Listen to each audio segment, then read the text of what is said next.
नमस्कार, मैं हूं अर्पिता परमार और आप देख रहे हैं शहर का number 1 channel city news Muzaffarpur. और इसी के साथ मैं आप सभी दर्शकों का स्वागत करती हूं। आइए बढ़ते हैं आज की मुख्य खबरों की ओर। तो ये थी आज की मुख्य खबरें, अब खबरें विस्तार से। हेडलाइंस के प्रायोजक हैं नीलकमल एक्सक्लूसिव शोरूम। ग्रामीण इलाकों में फैल रही कोरोना संक्रमण को लेकर जिलाधिकारी ने 8 मोबाइल टेस्टिंग वैन को हरी झंडी दिखाकर किया रवाना।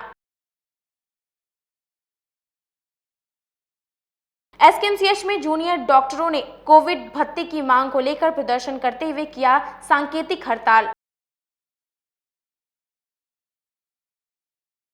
और लकड़ीढाई चौक पर शुक्रवार की देर रात कार सवार बदमाशों ने ऑक्सीजन सिलेंडर लोड पिकअप चालक की पिटाई कर किया घायल। जिले के ग्रामीण इलाकों में कोरोना संक्रमण को देखते हुए जिलाधिकारी ने समरनालय परिसर से 8 मोबाइल टेस्टिंग वैन को हरी झंडी दिखाकर रवाना किया है। कोरोना संक्रमण से संक्रमितों मरीजों के ट्रैकिंग और टेस्टिंग के लिए शनिवार को समरनालय परिसर में जिलाधिकारी प्रणव कुमार ने 8 मोबाइल टेस्टिंग वैन को हरी झंडी दिखाकर जिले के विभिन्न प्रखंडों के लिए रवाना किया। जिले में कोरोना संक्रमण की दर काफी हद तक कम नजर आ रही है, लेकिन सतर्कता बरतने की जरूरत है।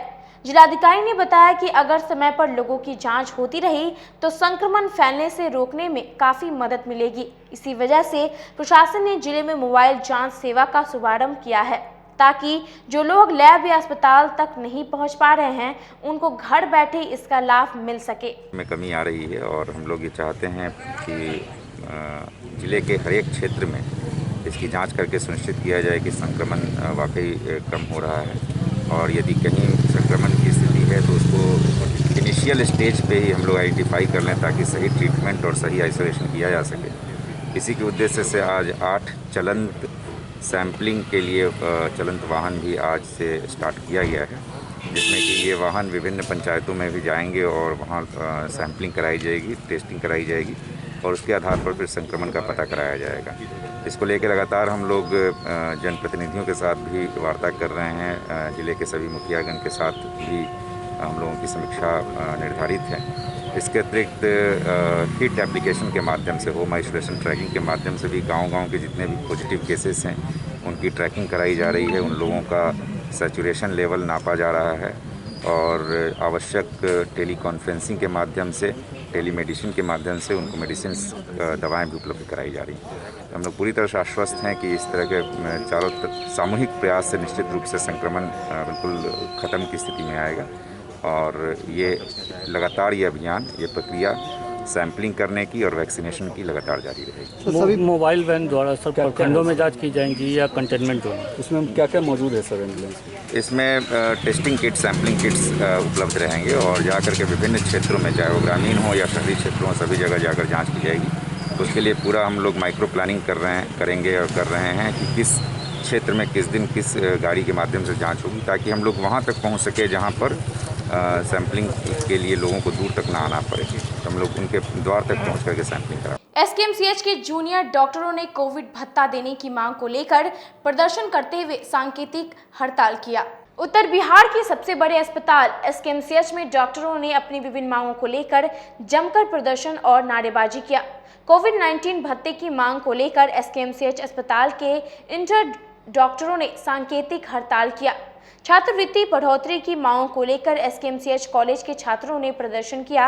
अन्य राज्यों के तर्ज पर छात्रवृत्ति देने की सरकार से मांग की है। मांग पूरी नहीं होने पर हड़ताल की चेतावनी भी दी गई है। एमबीबीएस छात्रों ने कहा कि कोविड-19 ड्यूटी करने में उन्हें इंश्योरेंस का लाभ नहीं दिया जा रहा है। सरकार को हमें कोविड-19 भत्ता प्रदान किया जाना चाहिए। अन्य राज्यों में कोविड-19 भत्ता प्रदान किया जा रहा है। फ्रंटलाइन वॉरियर्स को भी स्वास्थ्य बीमा मुहैया कराया जाना चाहिए, इससे डॉक्टरों का मनोबल बढ़ेगा। मतलब बहुत सिंपल सा है। हम ये चाहते हैं जैसे कि बिहार में जो एजीएमएस इंस्टीट्यूट है, सभी इंस्टीट्यूट जो बिहार में गवर्नमेंट ऑफ बिहार के अंदर ही आती है, लेकिन जो एजीएमएस का इंस्टीट्यूट है वहाँ पर इंटर्न का जो स्टाइपेंड है अभी 28,000 हो चुका है। ठीक है, अगर हम अदर स्टेट की बात करें, जैसे हम आसाम हो गया या फिर कर्नाटका हो, वहाँ भी इंटर्न्स का स्टाइपेंड 30+ है, महाराष्ट्र में 50,000 हो चुका है। लेकिन अभी तक बिहार में हमारा स्टाइपेंड मात्र 15,000 है, जबकि अकॉर्डिंग टू गवर्नमेंट रूल हर 3 साल पे उनको स्टाइपेंड रिन्यूअल करना पड़ता है, उनको बढ़ोतरी करनी होती है। लास्ट स्टाइपेंड हमारा बढ़ा था 2013 में, उसके बाद कोई स्टाइपेंड नहीं बढ़ा। अब इस जो अभी सिचुएशन चल रहा है, पेंडेमिक चल रहा है कोरोना काल में, तो हम लोग का ड्यूटी लग रहा है, हम लोग जाएंगे भी और करते भी हैं, ठीक है। लेकिन अभी तक गवर्नमेंट के हिसाब से कुछ ऐसा नहीं किया गया कि हम लोगों को कुछ प्रोत्साहन मिले, जैसे कुछ प्रोत्साहन राशि या हमारे स्टाइपेंड में इंक्रीमेंट। दूसरी चीज़ है कि हर एक हेल्थ जो कैंडिडेट होता है, हेल्थ वर्कर जो होता है, उन लोगों को एक सुरक्षा के प्रदान पर इंश्योरेंस भी दिया जाता है। लेकिन अभी तक बिहार गवर्नमेंट ने इंटर्न वालों को कुछ ऐसा उन्होंने बोला नहीं है कि इनको इंश्योरेंस दी जाएगी। तो हमारी बस डिमांड ये है कि हमारा स्टाइपेंड जल्द से जल्द बढ़ाया जाए। हमारा स्टाइपेंड 15,000 है, तो कम से कम जो अदर स्टेट है 40,000 50,000, अगर वो उतना स्टाइपेंड नहीं इंक्रीज करें, कम से कम 30,000 वो हमारा स्टाइपेंड बढ़ाएं। दूसरी चीज़ कि हमारा जो हेल्थ इंश्योरेंस है वो भी हमें प्रदान करें, ताकि हम भय मुक्त होकर अपना काम कर सकें। इस संबंध में किसी अधिक प्रिंसिपल वगैरह से बात हुई है? जी, हमारा प्रिंसिपल, हम सुपरिटेंडेंट साहब से भी बात हुई है, प्रिंसिपल साहब से बात हुई है, वाइस प्रिंसिपल से भी बात हुई है। वो सभी लोग हमारा एग्री हैं, सभी साथ दे रहे हैं, क्योंकि ये जेन्युइन, हमारा डिमांड तो जेन्युइन है। और केवल यही कॉलेज नहीं, जो बिहार के जो IGMS के अलावा जो 8 मेडिकल कॉलेजेस हैं, गवर्नमेंट मेडिकल कॉलेज, आज सभी जगह इसके खिलाफ जो हो रहा है, स्ट्राइक हुआ है। और सभी छात्रों ने और सभी प्रिंसिपल और सभी सुपरिटेंडेंट ने हमारा बहुत अच्छे से सहयोग किया। कांटी प्रखंड के सहबाजपुर पंचायत में उप स्वास्थ्य केंद्र अब विक्षिप्त लोगों का बसेरा बन चुका है, लेकिन सरकारी कागजों में यह सेंटर अभी भी चल रहा है। देखिए रिपोर्ट। कोरोना संक्रमण की दूसरी लहर कहर बरपा रही है। शहरों के बाद ग्रामीण क्षेत्रों में भी इसका असर तेजी से दिख रहा है। जिले के पंचायतों में चल रहे उप स्वास्थ्य केंद्र की हालत खराब है। ग्रामीण क्षेत्रों में बनाए गए उप स्वास्थ्य केंद्र भवन बनने के बाद से ही उसमें ताले लटके हुए हैं। जिले के कांटी प्रखंड क्षेत्र के शाहपुर पंचायत के सहबाजपुर गांव में बने उप स्वास्थ्य केंद्र मानसिक रूप से विक्षिप्त लोगों का बसेरा बन गया है। स्थिति इतनी बदहाल है कि कचरे से पूरा परिसर भरा पड़ा है। ग्रामीणों ने बताया कि यहाँ चिकित्सा सेवाएं ठप हो चुकी हैं। कागजों में यह सेंटर चल रहा है। उप स्वास्थ्य केंद्र पर स्वास्थ्य कर्मी और NM को ग्रामीणों के स्वास्थ्य पर ध्यान देना और टीकाकरण जैसी गतिविधियां अपनानी थी, पर यह कागजों तक ही सीमित है। कोरोना की वजह से हुई मौतों को लेकर ग्रामीण दहशत के माहौल में हैं। यहाँ के लोगों का कहना है कि बहुत से लोगों में कोरोना के लक्षण दिखाई दे रहे हैं, लेकिन उनका टेस्ट नहीं किया गया। ना ही पंचायतों में वैक्सीनेशन की कोई व्यवस्था है। ऐसे में एक तरफ सरकार बड़े बड़े दावे कर रही है, लेकिन हकीकत कुछ और ही बता रही है। स्वास्थ्य केंद्र का स्थिति तो है कि कभी खुलता ही नहीं है। यहाँ का जो NM है, डॉक्टर है, हमको नहीं लगता है कि ग्रामीण चिंते भी होंगे कि कौन डॉक्टर है, चूँकि आते ही नहीं है, बंद रहता है। तो यहाँ का स्थिति सफाई दयनीय है। और कोरोना का जो स्थिति चल रहा है, इस तरह का दयनीय स्थिति रहेगा तो हम ग्रामीण भी अब बच नहीं पाएंगे। जिस तरह का शहर में स्थिति है, वही स्थिति मतलब ग्रामीण में भी वही स्थिति होने वाला है। वैक्सीनेशन को लेकर के सरकार दावे कर रही है, पंचायत में क्या स्थिति है? पंचायत में आज से 20 या 30 एक महीना पहले कुछ लोगों को वैक्सीनेशन लगा, ठीक है ना। उसके बाद उसका कोई कुछ नहीं है। सारा लोग परेशान है कि भाई हम कैसे वैक्सीनेशन कराएं। तैयार है लोग कि हम वैक्सीन ले, लेकिन वैक्सीन ही नहीं है तो कहाँ से लें। उप स्वास्थ्य केंद्र की स्थिति कब से ऐसी जर्जर हालत? उप स्वास्थ्य केंद्र तो हमको लगता है जब से बनी तब से वही है, घर बैठ के पेमेंट ले रहे हैं। सरकार का यहाँ पैसा का दुरुपयोग हो रहा है। कोरोना की क्या स्थिति है पंचायत? कोरोना का पंचायत में स्थिति अच्छा नहीं है। में हर एक लोग, चूँकि जांच कराने का सुविधा ही नहीं है और बाजार लोग जा नहीं पा रहे हैं, पुलिस वाले डंडा मार रहे हैं, तो क्या जांच करवाए। हम तो समझ रहे हैं कि धीरे धीरे पंचायत में एक बार में बहुत बड़ा एरिया बनने जा रहा है कोरोना का। जांच ही नहीं करवा रहा, जांच का सुविधा ही नहीं है, डॉक्टर है ही नहीं। कोरोना काल में यही है स्वास्थ्य केंद्र का। यहाँ देख रहे हैं जितना दिन से स्वास्थ्य केंद्र बन के रह गया, कोई यहाँ NM, कोई डॉक्टर यहाँ पर उपस्थित नहीं रहते हैं।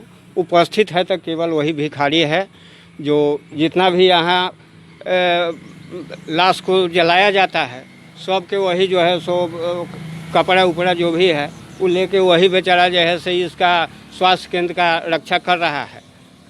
अच्छा, स्थानीय स्तर पर जनप्रतिनिधियों द्वारा पहल नहीं की गई इसको चालू करवाने को लेकर के? पहल किया गया रहता तो आज यही नौबत रहती। किसको दोषी मानते हैं इसको बंद होने के पीछे का? दोषी कौन है? दोषी कौन रहेगा? यहाँ का अथी है, सरकार है। सरकार माने चाहती तो आज ये बंद थोड़े पड़ा रहता ये स्वास्थ्य केंद्र। नगर विधायक विजेंद्र चौधरी ने शहर को मानसून से पहले जलजमाव मुक्त कराने को लेकर युद्ध स्तर पर कार्य किए जाने की बात कही है। शहर वासियों को जलजमाव से जल्द मुक्ति मिलेगी। नगर विधायक विजेंद्र चौधरी ने कहा कि मानसून आने के पूर्व 15 जून से समस्या दूर होगी। शहर के लोगों को इस समस्या से निजात दिलाने को लेकर युद्ध स्तर पर कार्य किया जा रहा है। शहर के किसी भी क्षेत्र के अंदर जलजमाव की समस्या नहीं होगी। नगर निगम इसको लेकर लगातार कार्य कर रही है और शहरी क्षेत्र के ड्रेनेज सिस्टम को दुरुस्त किया जा रहा है। वहीं चक्रवाती तूफान के कारण बीते दिनों शहर के कई इलाकों में लगे जलजमाव को लेकर कहा अब पूर्व की तरह जलजमाव नहीं होने दिया जाएगा। उन्होंने ये भी बताया कि शहर को जलजमाव से मुक्त दिलाया जाना मेरी प्राथमिकता है। आपको बता दें कि शहर के कई इलाकों में जलजमाव की समस्या से निजात दिलाने के लिए कई बार मोहल्ले वासियों द्वारा विरोध प्रदर्शन किया गया, लेकिन शायद उन लोगों का आवाज निगम प्रशासन तक पहुंच नहीं सका। साथ ही शहर के कई ऐसे प्रमुख सड़क है जहां हल्की बारिश होने पर चलना मुश्किल हो जाता है, जिसके कारण शहर वासियों द्वारा विरुद्ध प्रदर्शन के जरिए निजात दिलाने की मांग की जाती रही है। वहीं सड़कों के निर्माण कार्य और खराब सड़कों को लेकर के भी नगर विधायक विजेंद्र चौधरी ने कहा कि इसका भी निदान जल्द करा लिया जाएगा। जनता के हितों को ध्यान में रखते हुए यह कार्य करने के लिए सदा तैयार रहूंगा और जिस विश्वास के साथ मुझे जिम्मेदारी सौंपी गई है उसे पूरा करना मेरी नैतिक जिम्मेदारी है। मुजफ्फरपुर में चंद घंटों की बारिश से पूरा शहर जलमग्न हो जा रहा है। ऐसे में हमारे साथ बातचीत करने के लिए नगर विधायक विजेंद्र चौधरी है। इन्हीं से बात करते हैं और जानने की कोशिश करते हैं कि आखिरकार शहरवासियों को जल जमाव से निजात कब मिलेगा। देखिए, पिछले साल भारी जल जमाव हुआ था, उसके कारण मोतीझील में नाव चलाना पड़ा था। तो हम लोगों की कोशिश है कि जल जमाव नहीं हो, आम जनता को, दुकानदारों को, व्यवसायियों को कोई कष्ट परेशानी नहीं हो, उनके सामान बर्बाद नहीं हो। तो उस काम में हम लोग लगे हैं। पहले के मुकाबले ज़्यादा सफाई की व्यवस्था करने का प्रयास किया जा रहा है और तैयारी 15 जून के बाद जो बरसात होने वाला है उसकी है। और ये पहले ही आंधी तूफान आ गया, पानी जल जमा हो गया। तो पहले तो दिन भर 2 दिन तक पानी नहीं निकलता था, अब जो है सो घंटा, 2 घंटा, 4 घंटा में निकल जा रहा है। और हमको लगता है 15 जून के बाद जो बरसात असली होता है तो उसको भी, उस बीच में रेलवे ट्रैक में जो गंदगी है, रेलवे ट्रैक के नीचे जो सफाई करना है वो काम अभी तक नहीं हो पाया है। DRM के साथ मीटिंग हुई थी, डिप्टी CM के साथ, हम सब लोग उसमें मौजूद थे, प्रधान सचिव भी मौजूद थे। तो वो काम जब हो जाएगा रेलवे के नीचे वाला पार्ट में सफाई, तो हमको लगता है कि बहुत तेज़ी से पानी निकलेगा और हम लोग प्रयास करेंगे कि हर हालत में आम जनता को सुविधा मिल जाए, कोई दुकानदारों को, कोई व्यवसायियों को, कोई उद्योगपतियों को कोई दिक्कत नहीं हो और पानी के जमाव से लोगों को मुक्ति मिल जाए। लेकिन निगम प्रशासन के द्वारा दावा किया जा रहा है कि बरसात से पहले उगाही की जाती है, लेकिन बरसात होते ही निगम प्रशासन की पोल खुलने लगती है, ऐसा क्यों? देखिए, जब सफाई बहुत जगह नहीं हो पाया है, अभी टारगेट है कि 15 जून के पहले सब सफाई करना। 1 महीना पहले से ही पानी हो रहा है बरसात का, तो इसके कारण उसका जो तैयारी है वो तैयारी बाधित हो रहा है। लेकिन हमको लगता है कि बहुत सारा काम, जैसे मान ली बड़ा बड़ा ड्रेन बन रहा है नारायणपुर अनंत में, बेला क्षेत्र में और शहर के विभिन्न हिस्से में, तो ये तैयारी 15 जून से है कि 15 जून के बाद कोई दिक्कत परेशानी नहीं हो, लोगों को जल्दी से जल्दी पानी निकासी हो जाए। और आ गया है 1 महीना पहले, तो उसको हम लोग कोशिश कर रहे हैं, प्रयास कर रहे हैं और सब लोग मिल करके, कोई इसमें पार्टी का मामला नहीं है, कोई जाति का मामला नहीं है, कोई धर्म का मामला नहीं है, ऑल पार्टी मिली, पूरे जनता को, सब लोगों को मिल करके इसका उपाय करना है और इस बार जल जमाव नहीं हो ऐसा प्रयास हम लोग करेंगे।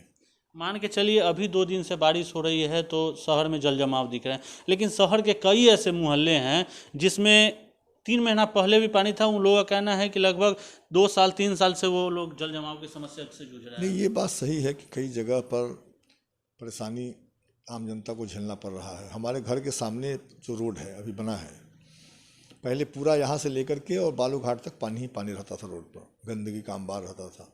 लेकिन आज रोड बन गया है तो उससे सुधार हुआ है। तो हम लोग लगेंगे 10 दिन 5 दिन में, जो एक कोरोना का बीमारी कुछ डाउन होता है तो हम लोग सड़क पर उतरेंगे और कोशिश करेंगे कि जनता को ये जो कष्ट है उसमें और कमी लाने का प्रयास करें। कोई दिक्कत परेशानी हो तो उसको दूर करने का प्रयास करें। और हमको लगता है कि रेलवे ट्रैक पर यदि सफाई हो गया तो नगर निगम के माध्यम से, चाहे आम जन लोगों के माध्यम से जो हो रहा है सफाई, उससे बहुत लाभ मिलना चाहिए। अब पूरी अब एक बार 3 इंची 4 इंची 5 इंची का नाला है और 10 इंची 20 इंची पानी हो जाए तो स्वाभाविक है कुछ देर के लिए तो पानी का अपना जो रूप दिखाना है वो दिखाएगा, लेकिन उसको दूर करने का प्रयास भी हम लोग कोशिश कर रहे हैं। कई जगह नाला का निर्माण होना था 15 जून के पहले, वो नहीं हो पाया। ये कोरोना के कारण परेशानी हो गई। हम लोग का जो फंड 3 करोड़ मिलता है विधायक फंड, उसमें 2 करोड़ रुपया सरकार ने ले लिया। तो उसके कारण बहुत जगह हम लोग वादा किए हुए थे कि इसको बनाएंगे, नाला को बनाएंगे, रोड को बनाएंगे, आम जनता को सुख सुविधा हो जाएगा, लेकिन वो हम लोग नहीं कर पाए हैं। तो लेकिन अब जो स्थिति है, परिस्थिति है, सब लोगों को मिल के इससे जीत दर्ज करना है और समस्या का समाधान करना है। शहर के लोग आपसे ज़्यादा उम्मीद करते हैं, अब पता नहीं कारण जो भी हो, लेकिन शहर के कई ऐसे सड़क हैं अभी भी जर्जर स्थिति में हैं, हल्का पानी होने पे पूरा कीचड़ लग जाता है। इन लोगों को कब तक उससे निजात मिल पाएगा? देखिए, हम लोग तो टारगेट किए थे कि इस साल बहुत सारे सड़कों का निर्माण होगा और यहाँ से लेके पटना तक मीटिंग किए थे। डिप्टी सीएम जो नगर विकास मंत्री है उनसे ही बात हुई थी, अन्य जो आला अधिकारी हैं उनसे ही बात हुई थी, लेकिन उसमें ये कोरोना बाधक बन गया। लेकिन बाधक बना है तो ठीक है, हम लोग लेकिन कोशिश करेंगे कि आम जनता को जो कीचड़ में चलना पड़ रहा है वो दूर हो, उसका समाधान निकले, पानी का बहाव ठीक हो और आम जनता को जो कादो कीचड़ में चलना पड़ता है उससे मुक्ति मिले। ये हम लोग का प्रयास होगा। और जनता को हमसे ज़्यादा अपेक्षा है, अपेक्षा रहनी भी चाहिए कि हमारे बीमार होने के बावजूद भी जनता ने हमको वोट दिया है, उन्होंने अपना काम तो कर दिया है, अब हमको करना है, तो हम भी कोशिश करेंगे कि उनकी समस्या का समाधान करें। आखिरी सवाल एक आपसे जानना चाहेंगे कि बहुत 3-4 ऐसे शहर के सड़क हैं जो कि आपके कार्यकाल में बन रहे हैं, लेकिन पूर्व मंत्री का दावा है कि ये उनके रीजन में ही पास हुआ था। देखिए, सवाल क्या है कि पूर्व मंत्री जी क्या बोलते हैं नहीं बोलते हमारे समझ में नहीं आता है, और हमको कोई विधिवत जानकारी भी नहीं है कि वो पार्टी बदल दिए, लेकिन उनके बयान से लगता है कि वो पार्टी बदल दिए, इसलिए कि सरकार उनकी है, भारत सरकार, राज्य सरकार उनकी है। तो राज्य सरकार और भारत सरकार कह रहा है कि आप लॉकडाउन रहिए, घर में रहिए, और मंत्री जी कह रहे हैं कि अभी विधायक जी निकल नहीं रहे हैं घर से बाहर। तो कौन सा नियम का पालन करने के लिए हम निकले? हमको सरकार ने निर्देशित किया है कि अपने घर में रहिए, ज़रूरी काम हो तभी निकलिए, तो हम उसका पालन कर रहे हैं। तो इसमें मंत्री जी को उल्टा दिशा में चलने का मतलब है कि वो भटक गए हैं। जो सरकार का गाइडलाइन है उसको कह रहे हैं हमको कि पालन नहीं कीजिए, उसको तोड़िए। लेकिन हम सरकार का गाइडलाइन पालन भी करेंगे और जनता के हितों के लिए जो भी लड़ाई होगा लड़ेंगे। और वो कह रहे हैं कि हम बना दिए हैं फलना चीज़, हम पास करा दिए हैं, तो यदि पास कराए और आप काम नहीं करा पाए तो आपका ही वोट खराब हुआ ना, क्यों नहीं आप नगर विकास मंत्री तो कर दिए? तो ये सब झूठ बात है। उन्होंने कुछ नहीं किया काम, जनता ने उसका जवाब दे दिया। और फिर 5 साल के बाद जब जनता देखेगी हमारा काम अच्छा रहेगा तो हमको मदद करेगी, हमारा अच्छा नहीं रहेगा तो हमको भी उलट के वोट से हराने का काम करेगी। इसलिए जनता का कोई दोष नहीं है, हम सब लोग मिलकर के जनता की समस्या का समाधान करेंगे। स्मार्ट सिटी प्रकरण में क्या कुछ कहेंगे आप? स्मार्ट सिटी में कई कारणों से पहले बहाली हुआ था, लेकिन बाद में प्रधान सचिव के स्तर से उसको कैंसिल कर दिया गया, फिर दोबारा हुआ है शुरू। तो हम उसमें डिले हो रहा है, उसके कारण परेशानी है। लेकिन कोरोना बीमारी जो आ गया बीच में, उसके और ज़्यादा परेशानी बढ़ गई। लेकिन उसका काम शुरू होगा, जल्दी से जल्दी हम लोग लगे हुए हैं कि जल्दी से जल्दी काम शुरू हो। पूर्व मंत्री का कहना है कि स्मार्ट सिटी का जो प्रोजेक्ट है वो मुजफ्फरपुर से छीनता हुआ दिखाई दे रहा है, क्या कहेंगे? अब देखिए, वो लगे हुए हैं कि छीना जाए, उनको हारने का गम है और वो चाहते हैं कि काम रुक जाए, कोई काम नहीं हो। आजकल तो अपने बच्चे को आगे करके उनका फ़ोटो लगा करके घूम रहे हैं। भाई काम करिए ना, फ़ोटो लगाने की क्या ज़रूरत है? बिना फोटो के आप घूमिए, तो फोटो लगा लेने से जनता थोड़ी खुश हो जाएगी, जनता समझ रही है कि क्या है। तो माननीय जो पूर्व मंत्री जी हैं वो चाहते हैं कि काम रुक जाए जिससे कि विजेंद्र चौधरी की बदनामी हो, लेकिन उनको इतनी ताकत नहीं है अभी कि काम को रोक देंगे या रुकवा देंगे। सरकार में उनके जो असर है वो ख़त्म हो गए हैं और काम स्मार्ट सिटी का होगा और अच्छा तरीके से होगा और ज़्यादा से ज़्यादा काम होगा।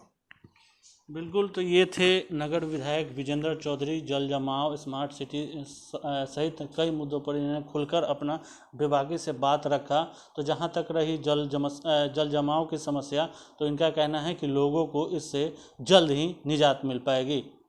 मैं अपने सहयोगी विकास के साथ सोनू शर्मा, सिटी न्यूज़ मुजफ्फरपुर। जिला प्रशासन द्वारा शहर के बाद अब ग्रामीण इलाकों में सामुदायिक किचन की शुरुआत की गई है। जिला प्रशासन के द्वारा विभिन्न प्रखंडों में सामुदायिक किचन शनिवार से शुरू किया गया ताकि लॉकडाउन में गरीब लाचार लोगों को निःशुल्क भोजन मिल सके। वहीं गायघाट के जारंग हाई स्कूल में जिला प्रशासन के आदेशों पर अंचलाधिकारी राघवेंद्र कुमार राघवन की देखरेख में सामुदायिक किचन शुरू किया गया है। मालूम हो कि इस महामारी ने रोज कमाने खाने वालों पर आफत रख दी है। ऐसे में जिला प्रशासन द्वारा शुरू किया गया सामुदायिक किचन जरूरतमंदों के लिए सराहनीय पहल है। वहीं गायघाट के सामुदायिक किचन में बच्चे भी खाते दिखे। 20/5/2021 के संध्या से अब तक कितने लोग खा चुके हैं सामुदायिक किचन में? कल तक 78 लोग खाए हैं। कब तक चलेगा यह सामुदायिक किचन? लॉकडाउन की अवधि में निर्धन, निराश्रित एवं अन्य नाजुक वर्गों के लिए शुरू किया गया है। अभी 25 तक लॉकडाउन लागू है, वहाँ उस समय तक चलना चाहिए। मतलब कितना टाइम का खाना यहाँ दिया जा रहा है? सुबह शाम 20 तारीख से शुरू। मतलब बच्चों में भी देख रहे हैं कि जो बच्चे लाचार है बेबस वो अपनाते हैं। क्या हुआ? ठीक है। वक्त हो चला एक छोटी सी ब्रेक का। बने रहिए हमारे साथ, देखते रहिए सिटी न्यूज़ मुजफ्फरपुर। अब आ गया है आपके अपने शहर में उत्तर बिहार का पहला नीलकमल एक्सक्लूसिव शोरूम। नीलकमल इंडिया की फेवरेट फर्नीचर ब्रांड है। इस कंपनी के सभी रेंज एक ही छत के नीचे आपको मिलेगी। होम फर्नीचर, ऑफिस फर्नीचर की सभी रेंज यहाँ पे उपलब्ध है। कंपनी का एक्सक्लूसिव शोरूम होने के कारण 40% तक की विशेष छूट यहाँ मिल रही है। इसके अलावा 0% इंटरेस्ट के साथ बैंक से फाइनेंसिंग की भी सुविधा उपलब्ध है। तो देर मत कीजिए, एक बार हमारे यहाँ अवश्य पधारें। हमारा पता है Mithanpura, Narayanpur road, opposite to Vaishali management college और हमारा कॉन्टैक्ट नंबर है 9334900888 और 7004320380। नॉर्थ बिहार का पहला एक्सक्लूसिव शोरूम मुजफ्फरपुर में यूए एसोसिएट के सौजन्य से नीलकमल का एक्सक्लूसिव शोरूम खुला है। और आप लोगों से यही भी निवेदन है कि एक बार इस शोरूम में आइए और इसके विस्तृत रेंज को देखिए, जो कि एक अच्छे रेंज के साथ एक अच्छी कीमत के साथ आपको मिलेगा। तो एक बार हम लोगों को आप सेवा करने का मौका दें। ST International School. If you want to give your child a strong foundation, the school of your dream. Play to 10th based on CBSE curriculum. हमारे यहाँ अनुभवी एवं प्रशिक्षित शिक्षकों द्वारा बच्चों के देखभाल के साथ स्मार्ट क्लास द्वारा शिक्षण की सुविधा है। कक्षा 1 से 10 तक कंप्यूटर की मुफ्त शिक्षा के अलावे छात्र एवं छात्राओं के संगीत तथा नृत्य की शिक्षा की भी व्यवस्था है। पूरा स्कूल CCTV कैमरे से लैस है। स्कूल में बच्चों का नामांकन फ्री किया गया है। हमारे यहाँ अपने बच्चों के उज्जवल भविष्य के लिए जरूर पधारें। हमारा पता है बांध road, Shekhpur Akhara Ghat, Muzaffarpur. Our contact number is 8757652616 and 9955132616। हमारे स्कूल का कुछ मेन फीचर्स है, जैसे बच्चों की देखभाल करना। हमारे यहाँ पुस्तकालय वगैरह की पूरी अच्छी तरीके से व्यवस्था है। क्लासरूम सारा बना हुआ है। CCTV कैमरे से हमारा क्लासरूम डेकोरेटेड है। सिक्योरिटी के भी विजन से हमारा क्लासरूम बहुत प्रोटेक्टेड है। हमारे यहाँ जो भी शिक्षक शिक्षिकाएं आई हैं पढ़ाने के लिए वो काफ़ी वेल एडुकेटेड हैं और वेल वर्स्ड भी हैं। हमारा विद्यालय भी चारों तरफ से बना हुआ है। हमारे यहाँ लैब बहुत अच्छे से बना हुआ है। कंप्यूटर की फ्री शिक्षा हम इस बार इसको दे रहे हैं। हमारे यहाँ नामांकन प्रारंभ है। ब्रेक के बाद एक बार फिर से आपका स्वागत है। ये बढ़ते अगली खबरों की ओर। सिकंदरपुर ओपी थाना क्षेत्र में शुक्रवार की देर रात लकड़ी ढाई चौक पर ऑक्सीजन सिलेंडर लदी एक पिकअप के ड्राइवर को कुछ बदमाशों ने पिटाई कर गंभीर रूप से घायल कर दिया। सिकंदरपुर ओपी क्षेत्र के लकड़ी ढाई चौक पर शुक्रवार की देर रात लग्जरी कार सवार बदमाशों ने ऑक्सीजन सिलेंडर लोड पिकअप चालक की जमकर पिटाई कर दी। पिस्टल के बट से मारकर उसका सिर फोड़ दिया। बचाने आए एक बुजुर्ग चाय दुकानदार को कार सवार लोगों ने पिटाई कर दी। इसके बाद स्थानीय लोग आक्रोशित हो गए। लोगों ने कार को घेर कर हंगामा शुरू कर दिया, लेकिन कार में सवार लोग बारी बारी से उतरकर भागने लगे। इस बीच भीड़ ने चालक को खदेड़ कर पकड़ लिया, उसकी जमकर पिटाई कर दी। उसके पास से एक पिस्टल बरामद हुआ है। मारपीट के दौरान काफी देर तक वहां अफरा तफरी मची रही।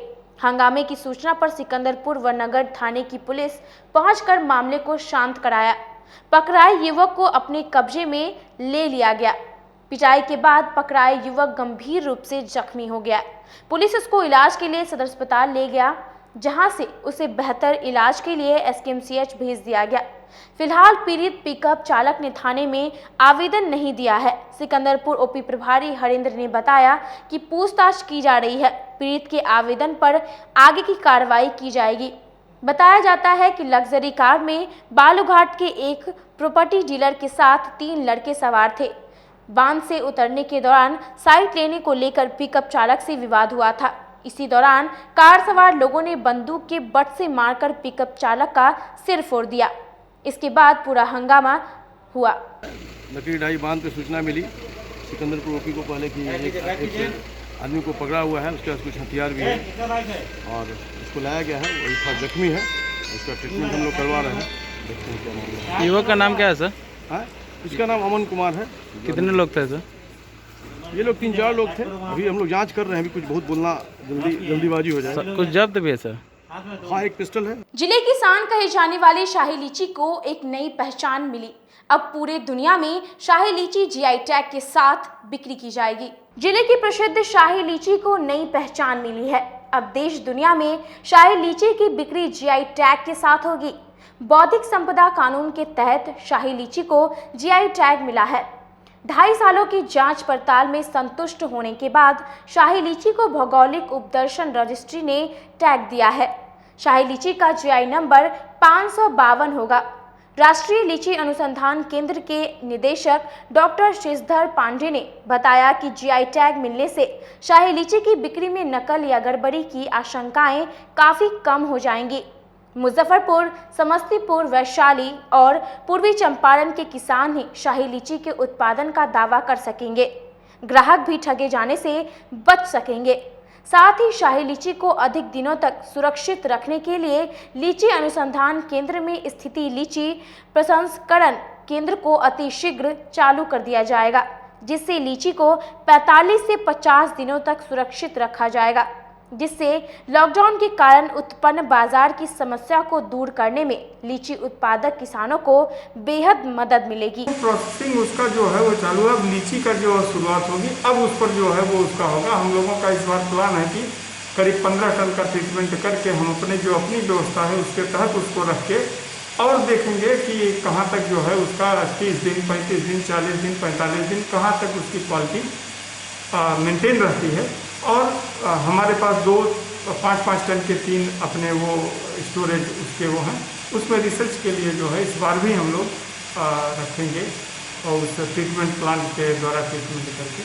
जिलाधिकारी ने सभी प्रखंड मुख्यालय के लिए सामुदायिक किचन की शुभारंभ की। ग्रामीण क्षेत्रों में कोरोना संक्रमण के प्रकोप को देखते हुए जिलाधिकारी प्रणव कुमार ने जिले के सभी प्रखंड मुख्यालय में एक सामुदायिक किचन का शुभारंभ किया है। जिलाधिकारी ने बताया कि इन सभी जगहों पर निर्धारित मेन्यू के अनुसार जरूरतमंदों को भोजन उपलब्ध कराया जाएगा। हर हाल में सभी प्रखंडों के मुख्यालय में एक सामुदायिक रसोई का संचालन शुरू हो गया है। इस दौरान सभी सामुदायिक किचन के शारीरिक दूरी का अनुपालन किया जाएगा। DM के निर्देश के बाद आपदा शाखा के द्वारा सभी प्रखंडों में सामुदायिक किचन का संचालन शुरू कर दिया गया। आपको बता दें कि कोरोना वायरस संक्रमण के प्रसार पर नियंत्रण के लिए मजदूर, निर्धन, निराश्रित, निशक्त आदि जरूरतमंद लोगों एवं कोरोना मरीज के स्वजनों के लिए शहर के 7 स्थानों पर आपदा प्रबंधन के तत्वाधान में सामुदायिक किचन का संचालन किया जा रहा है, जिसमें दैनिक रूप से जरूरतमंद लोगों को दोनों समय का भोजन दिया जा रहा है। प्रखंडों में सामुदायिक किचन शुरू कर दिया गया है। शहरी क्षेत्र में भी 7 से ज़्यादा सामुदायिक किचन चल रहे हैं। क्योंकि जो ये प्रतिबंध लागू हैं उसके दृष्टिगत हम लोगों का यह मानना है कि कोई भी व्यक्ति भूखा न रहे, और ऐसी स्थिति में हम लोग ने यह लागू किया है। यहाँ तक कि यदि कोई व्यक्ति चाहे तो फ़ोन करके बता देने पर सामुदायिक किचन से घर पर भी ले जाकर खाना, होम डिलीवरी। आज के लिए बस इतना ही। कल फिर हाजिर होंगे कुछ नई खबरों के साथ। तब तक के लिए मुझे और मेरी पूरी न्यूज़ टीम को दीजिए इजाज़त। नमस्कार।